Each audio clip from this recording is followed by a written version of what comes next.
Kalian tahu gak sih, untuk membentuk kesan pertama, hanya melihat sekilas wajah seseorang? Ya, dari penelitian Jennifer Palomares di University of York mengungkapkan bahwa dibutuhkan hanya sekitar 33-100 milidetik bagi seseorang untuk menilai karakter kamu. Waktu sesingkat itu jelas tidak cukup untuk mengukur karakter seseorang secara akurat. Tetapi, wajar saja jika membuat asumsi tentang seseorang saat pertama kali bertemu dengannya. Entah itu kesan yang baik atau yang buruk. Tapi yang jelas kita juga merasa sulit untuk mengubah pendapat kita tentang orang lain, walaupun sudah diberikan bukti-bukti yang jelas. Maka dari itu, kita perlu memberikan first impression yang baik kepada orang lain. Dan seperti kata pepatah, kamu tidak akan pernah mendapatkan kesempatan kedua untuk membuat kesan pertama yang hebat. Lalu, pertanyaannya, bagaimana membuat first impression yang baik dan bisa bertahan lama? Nah, ini penting buat kamu yang pengen mendapatkan koneksi atau sedang mencari pekerjaan. Oke, sebelum kita bahas lebih jauh, saya akan mendefinisikan apa itu first impression dan mengapa first impression itu bisa penting. Ya, kesan pertama adalah kesimpulan yang hanya seketika dan biasanya bisa jadi positif maupun negatif. Kesan seperti ini biasanya terbentuk saat memberikan informasi paling awal yang diterima, dan biasanya melalui pertemuan secara langsung. First impression juga akan membuat seseorang membentuk opini yang tidak selalu akurat tentang kualitas orang yang ditemuinya saat pertama kali bertemu dengan mereka. Karena dalam waktu singkat inilah orang lain membuat opini tentang kita sesuai penampilan kita, bahasa tubuh kita, perilaku kita, tingkah laris kita, serta cara kita berpakaian. Dan juga ini penting dalam mengambil keputusan yang krusial di masa mendatang. Kesan pertama penting, inilah alasannya. Jika kesan pertama orang menganggap kamu adalah orang yang ramah, kompeten, dan bisa dipercaya, mereka cenderung akan merasa nyaman berada di dekat kamu. Mereka kemudian lebih cenderung menganggap kamu sebagai teman dan terbuka untuk kamu. Orang yang kamu temui juga cenderung mengingat kamu dan merekomendasikan kamu kepada teman dan rekan kerja mereka. Karena itu, membuat kesan pertama yang baik berdampak pada koneksimu. Dengan bermodalkan first impression yang baik, dapat berdampak luas pada kehidupan pribadi dan profesional kamu. Dan orang lain pun akan menyebarkan opini yang baik tentang kamu. Lalu juga, jika kesan pertama yang kamu buat termasuk kompetensi, ini akan menanamkan kepercayaan pada orang lain tentang kemampuan dan keterampilan kamu. Mereka lebih cenderung percaya bahwa kamu dapat melakukan tugas yang diberikannya dan mencapai tujuan yang telah ditetapkan. Selain itu, first impression yang baik cenderung memberikan peluang, karena kita bisa dijadikan referensi melalui jaringan untuk menghasilkan tawaran pekerjaan baru. Dan ini dia tips first impression yang harus dilakukan dan yang tidak harus dilakukan. Pertama, lakukan kontak mata. Kontak mata adalah bentuk komunikasi nonverbal. Melakukan kontak mata dianggap sebagai bentuk kejujuran dan sebagai cara menunjukkan rasa hormat kepada orang yang kamu ajak bicara.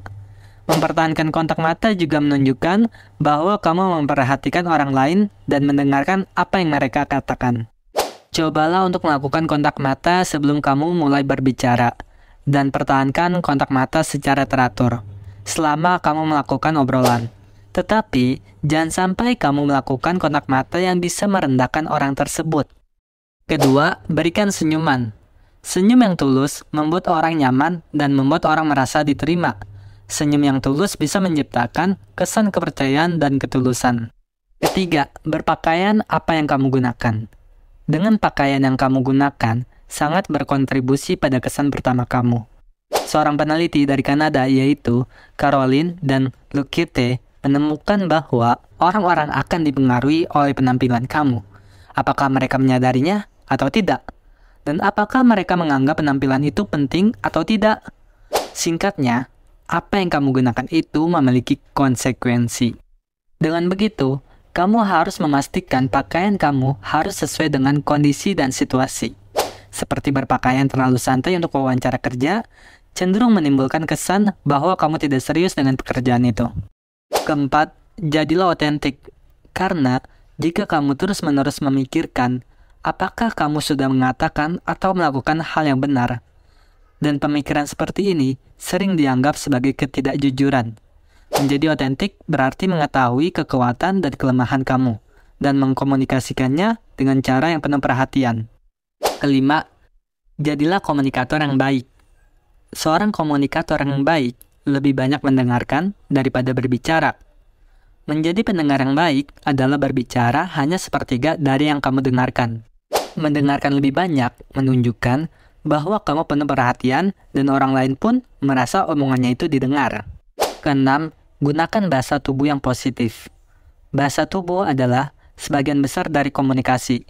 Beberapa pedoman dasar untuk bahasa tubuh yang positif adalah berdiri atau duduk tegak dan angkat kepala kamu.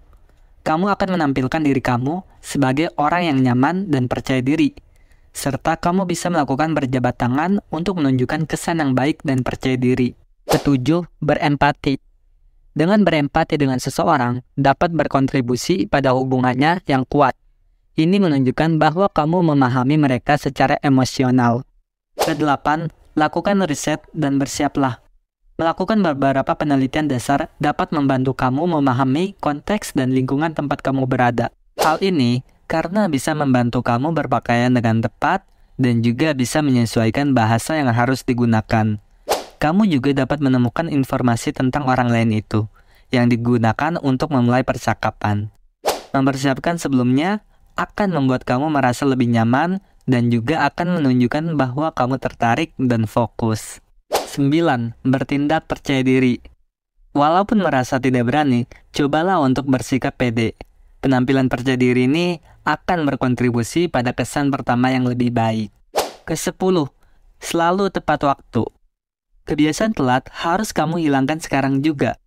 Jika kamu merupakan karyawan baru, kejadian seperti telat datang rapat bisa jadi first impression yang sangat buruk. Jika kamu memang memiliki kendala untuk datang tepat waktu, biasakan untuk selalu berkomunikasi dengan rekan kerja atau manajer kamu di kantor. Nah, itu dia 10 first impression yang harus kamu lakukan agar kesan pertama kamu terlihat baik di depan orang lain. Dan sekarang, first impression apa aja sih yang nggak boleh kamu lakukan? Pertama, tentunya kalian jangan sombong ya. Hal ini sering terjadi akibat terlalu baik berbicara dan tidak cukup mendengarkan. Akan menimbulkan kesan bahwa kamu tidak tertarik pada orang lain atau apa yang mereka katakan. Lalu, kamu juga jangan lakukan interupsi ketika orang lain berbicara. Menyela pembicaraan seseorang dianggap sangat tidak sopan. Hal itu tidak hanya menunjukkan bahwa kamu tidak benar-benar mendengarkan, tetapi juga seringkali membuat orang yang diinterupsi merasa kesal. Dan ini juga menciptakan kesan bahwa kamu lebih tertarik mendengar diri kamu berbicara dan lebih menghargai pendapat kamu sendiri daripada pendapat orang lain. Kemudian, asik bermain handphone. Sesekali kita semua harus melakukan pengurangan dalam penggunaan gadget untuk mengatasi ketergantungan perangkat. Jika kamu terus-menerus menggunakan ponsel, kamu menciptakan kesan bahwa kamu tidak memperhatikan. Dan ini juga menunjukkan bahwa kamu tidak tertarik pada orang lain. Dan yang terakhir, jangan berusaha terlalu keras. Berusaha terlalu keras seringkali terlihat jelas dan membuat kamu terlihat tidak tulus. Itu dapat menciptakan kesan bahwa kamu siap melakukan semua hal untuk mendapatkan kesan yang baik, meskipun itu berarti melebih-lebihkan kemampuan kamu. Maka dari itu, cobalah kamu mengajukan pertanyaan yang bisa menunjukkan bahwa kamu ini tertarik dan fokus pada hal yang penting. Seperti pertanyaan, apa keterampilan profesional yang sedang kamu kerjakan dan siapa orang yang bisa menginspirasi kamu? Dengan mengajukan pertanyaan yang bisa menarik perhatian orang lain, bahwa kamu bisa membangun kesan pertama yang positif. Oke, itu dia hal yang harus kamu lakukan atau tidak lakukan pada saat first impression. Karena kesan pertama yang baik dapat memberikan banyak manfaat. Ini memberi kamu keuntungan baik jangka pendek maupun jangka panjang dalam kehidupan pribadi dan profesional kamu. Coba kamu perhatikan secara detail dan latihan terus-menerus, supaya kesan yang baik dapat bertahan dengan lama. Oke, semoga video ini bisa bermanfaat buat kamu yang mau mendapatkan koneksi di luar sana dan ingin mengembangkan diri. Oke, segitu aja dari saya. Kalau kamu suka sama video ini, jangan lupa like, comment, and subscribe, dan aktifkan tombol loncengnya, supaya kamu juga bisa mendapatkan video-video terbarunya.